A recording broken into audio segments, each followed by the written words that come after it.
আপনার মন খারাপ হলে আপনি এই সূরাটা পড়বেন, আপনার মন ভালো হয়ে যাবে।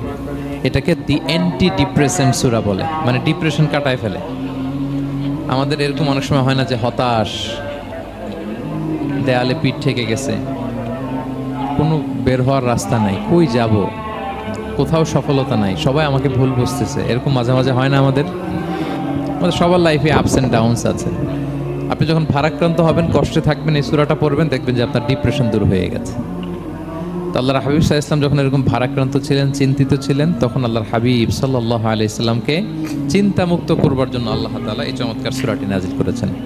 আল্লাহ নাজিল করলেন, আউযু বিল্লাহি মিনাশ শাইতানির রাজিম, বিসমিল্লাহির রহমানির রহিম, ওয়াদ-দুহা ওয়াল-লাইলি ইযা সাজা মা ওয়াদ্দাআকা রাব্বুকা ওয়া মা ক্বালা ওয়ালাল আখিরাতু খায়রুল লাকা মিনাল উলা ওয়ালা সাওফা ইউ'তিকা রাব্বুকা ফাতারদা।